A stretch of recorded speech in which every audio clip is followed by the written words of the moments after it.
So some of you probably wonder how you ended up in this room today.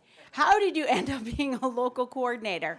I know all of us at some point in time step back and go, what? Like, oh, I'm the local coordinator. Because somebody looked at you and said, you're really pretty and you're sharp, very ambitious. You rock. I think you will be a local coordinator for me, right? And all of a sudden you find yourself in charge of an area. And build it, and they will come, right? Just build it, and they will come.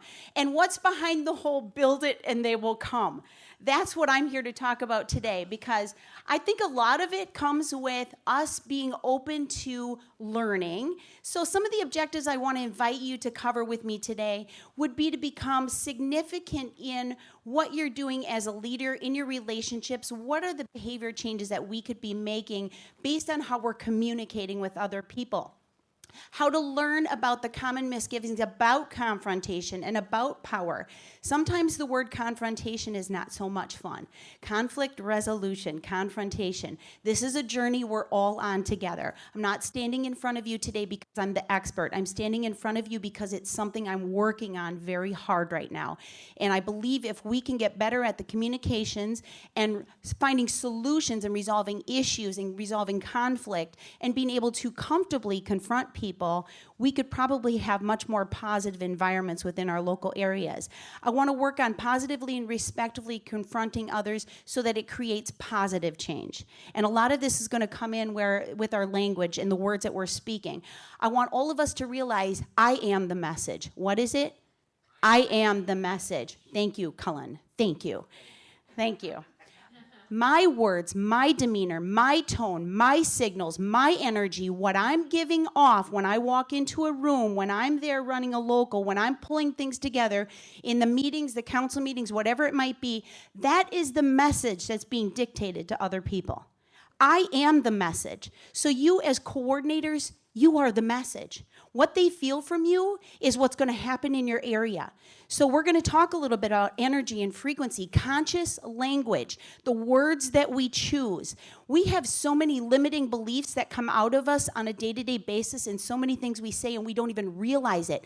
Not just to ourselves, but to the people around us. Things as simple as, oh, you're killing me, Suzanne. I mean, think about it. Now, that wouldn't seem like a big deal, right? You're killing me. But my mind is manifesting that, and what you put out comes back. And what I just put out, if I spend enough time thinking about it, will come back to me. I'm totally stressed to the max. I can't even handle it. I have so much going on. Hear my words. What I put out will come back. It takes 68 seconds for a vibration to be met. So if you spend 68 seconds on a topic that does not build you up, feed you well, that is going to be 68 seconds that's going to manifest in your mind what's going to happen. And that will dictate the behavior of you, your team. I believe the psychology of the leader is what dictates the success of a team. The psychology of a leader. So we need to raise our energy, raise our standard, raise our frequency, be more optimistic, positive, see only great things happening. My administrative chair was getting really concerned and nervous when things were really tightening up. She's like, man, Chele, this isn't good. This isn't good. I don't think we're going to make it. We're going to be in the black. We're going to be in the negative. We're going to be in the red. And I just said, that is ridiculous.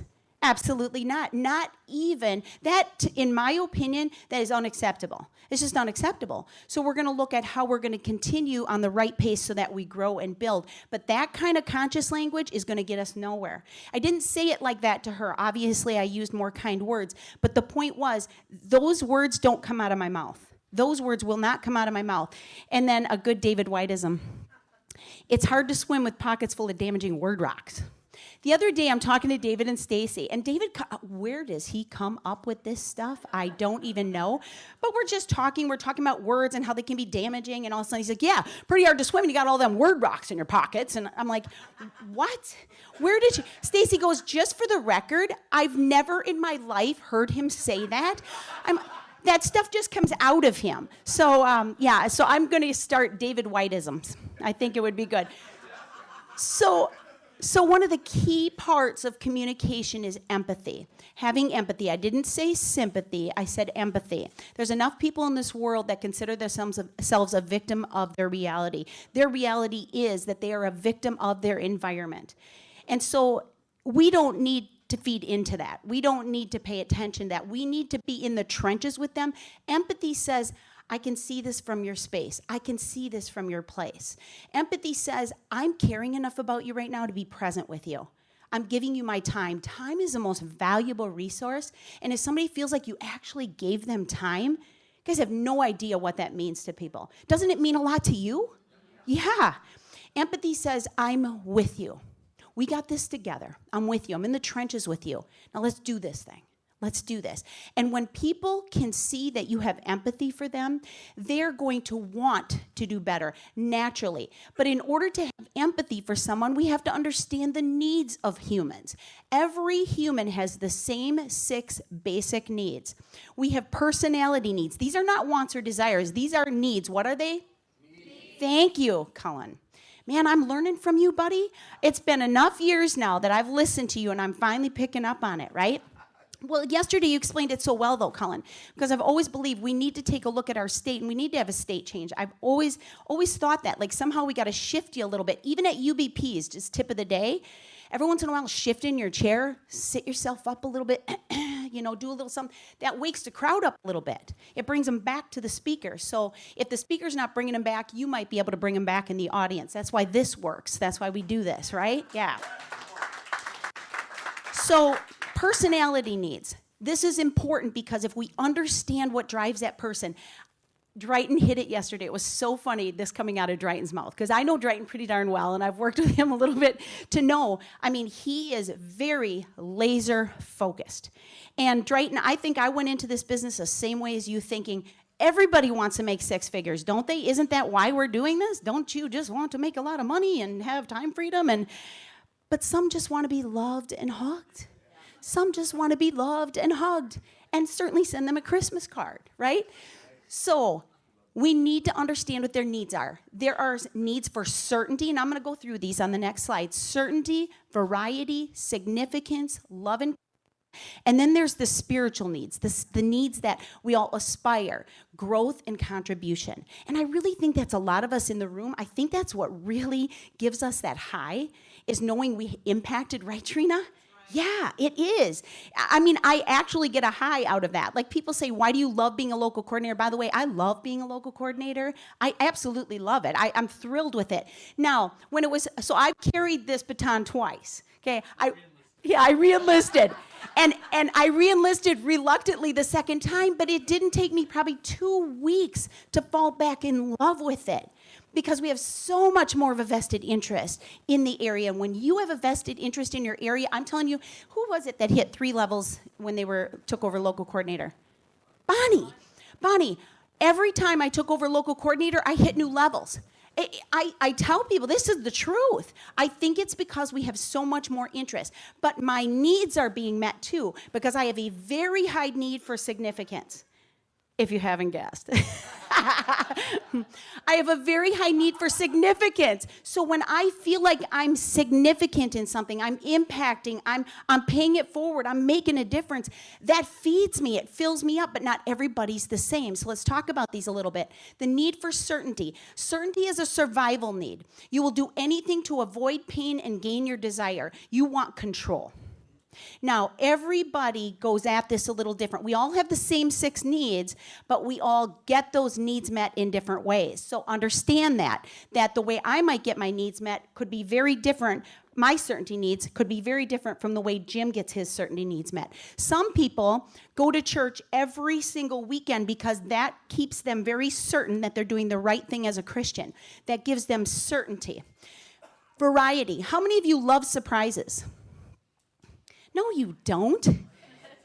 You like surprises that you want. You don't like surprises like my pipes froze up and broke. You don't like surprises like, holy cow, the computer's not working right now, right?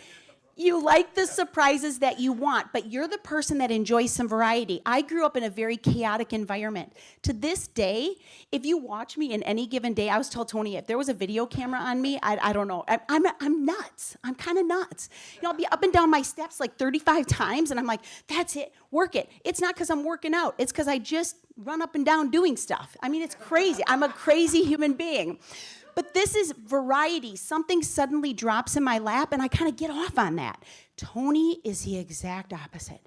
You do not mess with his day. It is structured. You try to put one more thing in there, like, could you give me one more hug before you walk out the door? He's like, one more hug? Really? No, I'm kidding. But you don't throw stuff into Tony's day because this is how he gets, and certainty is a very high need for Tony, way more than significance, okay? So significance means I'm unique, I'm special, I'm important. Why does this matter? Because everybody walking into your local seminar, everybody on your board needs to feel important. Yes. So when I think about the guy with the flag, even though he did put it through the ceiling tile, He's finding significance. He found his place. The person who can set up the beautiful displays, I'm with Stacy. That's exhausting to me. Some people walk in and it's like, oh my gosh, that's absolutely beautiful. And that is their place. They feel special and unique and important. So if you know the needs of the people around you, can't you agree that it'd be so much easier to like fill that need, to feed that need? Because if people feel their needs are being met, they're going to want to be part of who you are and what you're doing. People fall in love with feelings, intentions, belief. They don't fall in love with your products necessarily. They don't fall in love with your compensation necessarily. Half of them don't even understand any of the stuff, right? They really do fall in love with what they feel when they're with you, and I believe this always. So I'm a big measure, monitor, adjust, and control. If I feel like I'm sitting in appointments, and I'm showing the plan, and I'm not getting the sponsorships, I am the first one that I look at. And what is coming out of my mouth? Is there desperation? Is there frustration? Tony and I had some really good conversation this weekend. He said, Chele, you talk about the life people can have and what this can give them. But the life that you have sometimes and what you're showing them is not necessarily what they're looking for. So he said, I think you need to really look at, again, what is that person? Because I love like working like a crazy person. I love the chaos and the craziness and wearing 5 hats in one day. Most people don't. Most people don't. So if that's what they see, that's what they recognize in me as Market America. That is what they're identifying with. Do you see? So I mean, that was a really good conversation we had because it enlightened me to, we respectfully have to sit down and hear that person. We're going to talk about that. Love and connection. This is where it is, Drayton. Some people just want to feel loved and connected to somebody and something. Most people in difficult relationships will settle for that relationship because it's connection, maybe not necessarily love, but they feel connected. And they will stay in a difficult relationship for years and years and years and years because it's better than being alone. People do the same thing with Market America. They'll stay years and years and years because it's better than being alone. So we need to understand when we're looking at that human, what is it that drives, they all have the same needs, but what are their priorities? You'll know very quickly. You'll know. Somebody walks in with a bunch of tattoos and earrings down there. That's a significance person, right? That's a person that show me that I'm significant, that I'm different, that I matter. Some people, it's really obvious. Other people you notice because when they are recognized for their efforts, like yesterday, it was tough. Very honored to stand up here next to Colton and Trina because I absolutely identify them as two of the greatest educators and speakers in the company, and I love that I was here with them. However, right before that, I got a call that one of our friends and non-franchise owners had just passed away. So I walked up here, and it's like, okay, this is like what I love. I love that I'm being recognized for something that I absolutely love to do, but I'm coming from a different place right now, so my energy was a little bit lower, but at the same time, I just want to say thank you so much, because I am honored. I really am honored. That is something I live to do and I love to do, but it was a tough moment for me yesterday. So attentive. Tony, would you join me up front for this? I'm going to have Tony, because we have so much fun when we do stuff like this together. I'm going to have Tony join me. Okay, so I'm going to tell you, when I started really, I'm going to have you right here, honey. When I first started, so please help me welcome my husband, Tony Boe. So when I first started learning sort of the techniques of more empathetic, attentive listening skills, which I always thought I was pretty good, but I learned a lot. I learned that I've got a long way to go. I came home and Tony was really sort of anxious about a decision he was making in his life. And I had just walked in actually from a class where I was learning attentive listening skills. So Cullen, I feel so sad that you're way over there and Tony's... You're good? Ah! Yes, he does. Yes, he does. Thank you for noticing, Cullen. So the first thing is, and I could tell Tony was really worked up about this, and normally, the normal Shelley would walk in and go, dishes to do, stuff to straighten out, computer to... And instead, I could see that my husband really needed me. And this works in any situation, but I sat down and I lowered my body to his. He was sitting at the counter, and I lowered my body to his, and I said, so tell me what's going on. And so, let's take this and let's pretend, Tony, that you are an unfranchised owner and you have come to me and said, Shelley, I think I need to talk. I'm really concerned about being an unfranchised owner. I don't think it was the right decision for me. So let's say we're in that sort of role play scenario. So I'm saying, Tony, so you express concern that, maybe you made the wrong decision in becoming an unfranchised owner. Can you tell me more about that? Yeah, it's just I've been sitting down with people. I've been showing them this business plan, and it just nobody's coming on. Nobody wants to move forward, and I'm frustrated. I think I made the wrong decision. Wow. So now we're going to move into acknowledgement. So assuring that I'm tuned in, and I do that by nodding. Sometimes it's just quieting myself, and sometimes it's like, I'm hearing you. I'm there. I'm not looking at a TV. I'm not watching the news. I'm not checking if, what that noise was over there. I don't care if a light went past my window. Guys, this is in every situation. If I'm showing the plan, if I'm talking products, if I'm with my husband, if I'm with my executive board, this is the way it is. I need to show them. I don't care if my phone's lighting up. I don't care if a car drove by. You are all I care about right now, and I'm here with you, okay? So, yeah. And then opening the door. Opening the door would be encouraging statements like, Tony, I'm hearing you, so tell me more. Give me more detail on what's actually been happening. Well, I'm taking time, away from my family. I'm sitting down with people. I'm showing them this information, and from there, I'm just not getting a response. I don't know what's going on, and I think I just need to put this on the back burner and come back at it later, maybe. I'm hearing you, and I know how you feel. Tony, there's been so many times in my years with this company, I felt so much the same way. And I just want to thank you for actually coming forward with the information so that you open up and share it with me. Here's what I found out, that oftentimes just sitting down with someone like myself that could actually coach and mentor and really hear you, that we could work through this together. Let me ask you this. What can I do to help make this better for you? And we're gonna end that part there just for time's sake. Now, reflectively responding. So reflectively responding is conveying to him, I understand. So Tony, this is what I'm hearing so far. I'm hearing that you registered your business. You were very excited about that. You had goals. You had a names list. You were doing everything right. You're booking appointments. You're sitting down in those appointments by yourself? Yeah. Okay. And you're getting your follow-ups set, but they're not showing up for your follow-ups? Well, with my busy schedule, sometimes I don't follow up the way I should, and they're kind of slipping through the cracks, and I guess, maybe it's my fault. Maybe I'm doing something wrong.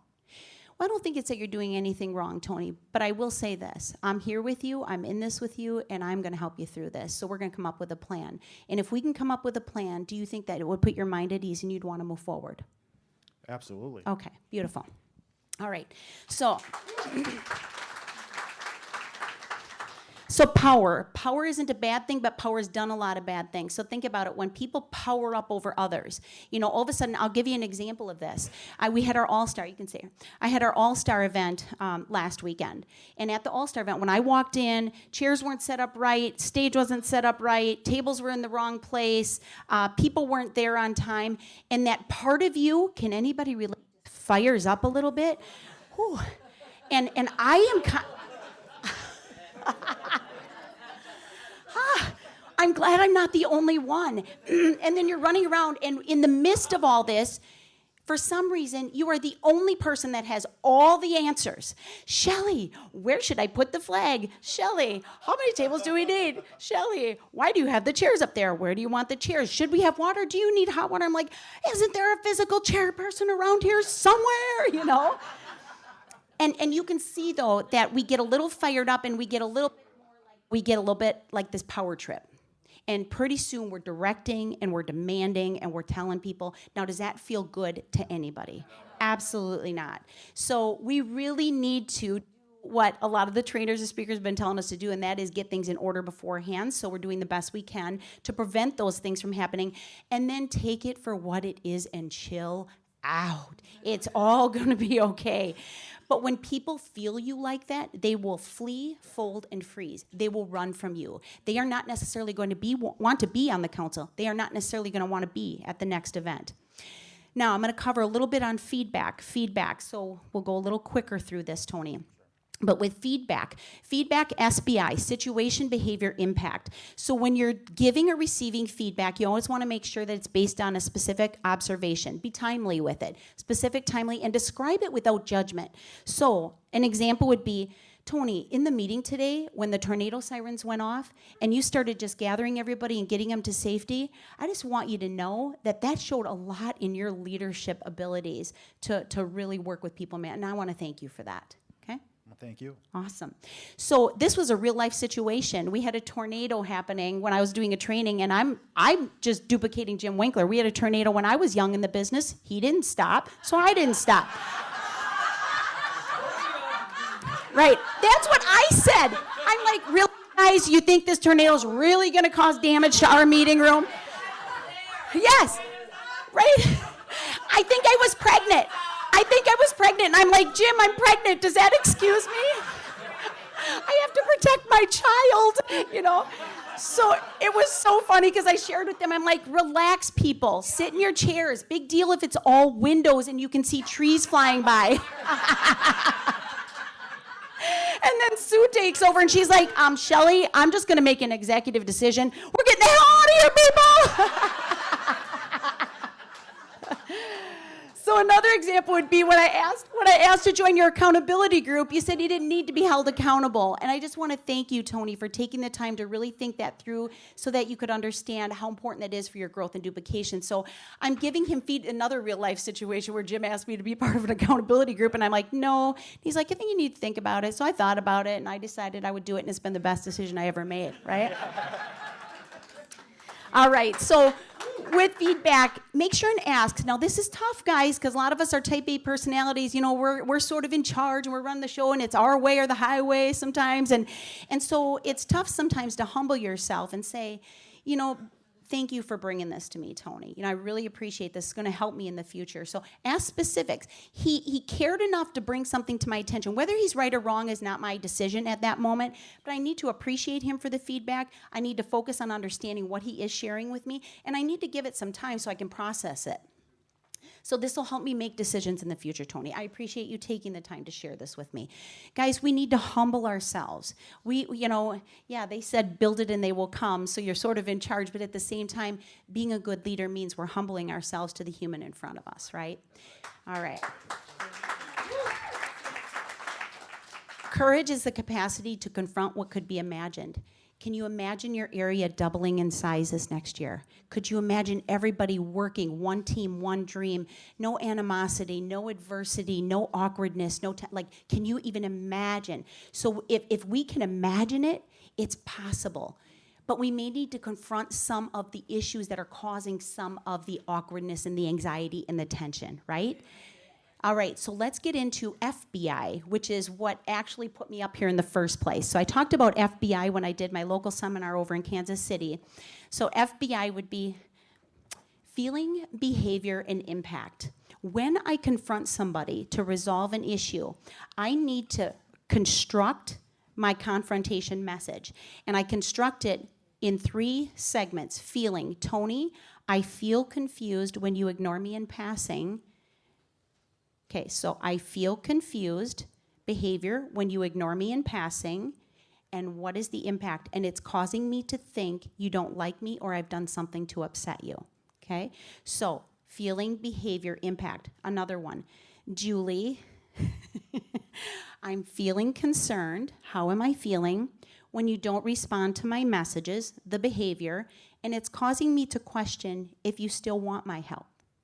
See, we're doing this without judgment, without anger, without demand, without trying to control the outcome. We are approaching that person, this is how I'm feeling when this happens, and it's causing me to feel that this is the impact it's having on me. It makes me not want to be part of the association. It makes me not want to be part of the area. It makes me not want to be part of the company. So this could be the resolution for a lot of what we're facing in our areas. So if you're going to construct your own confrontation messages, because I can promise you every one of us has it. Every one of us has stuff. There's nobody, myself included, I've got 2 situations that come to mind. You need to think about your motive. Is your motive positive? Is it to bring about good change? Or is it to be all tough and power over them and tell them why you were right? Because if that's a motive, that's not a good confrontation message, okay? Craft your confrontation message and then state it without anger, demand, or judgment. And then be ready to reflectively listen. So it's important that when you sit down to confront this, that you're ready for this, okay? You need to have things in check a little bit. Wouldn't hurt to say a prayer beforehand. And then repeat as needed. So let's look at a couple scenarios. What do you see in this picture? She's trying to confront her friend. Does this look like a good confrontation? No. You notice, she's got her back to her. She doesn't want to hear it. She doesn't want to hear. That would not be the time to probably do feeling, behavior, impact, right? I'd probably pick a different time. Now this is a good one. Feeling, cat. I'm feeling hungry, behavior, while you sit there so little staring at me, impact, and it's causing me to want to eat you. Mouse.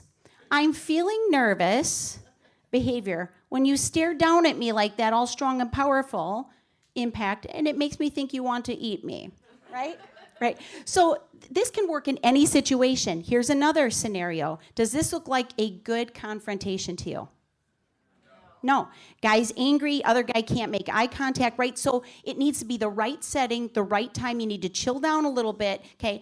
Don't do what I've done a million times and impulsively text somebody when you're angry. Probably not the right way to do it. Tony's always like, don't press it. I'm like, I'm pressing it. Oh, man. He tries so hard. When you're confronting somebody, keep your eye on the person. If there's a problem, I don't care if it's with your kids, in your relationship, with the people you're working with, the people around you, keep your eye on the person. It's not about the problem. Problems will continue to happen. Challenges will continue to happen. It is about the person. If I really, really care about this person, and I really, really care about my relationship with this person, and I want positive change to come about, then what I'm focused on is the person in front of me. And I'm going to empathetically, attentively listen to what that person has to say. It starts with knowing why you're doing what you're doing. It starts with knowing why you're with the company, why you're a local coordinator or district or regional coordinator, why you have passion and drive to do this and impact people. And then you set your standard for success, your standard for where you want your area to be. Your habits and your rituals will support that standard of success. So you need to set your intention on what that is.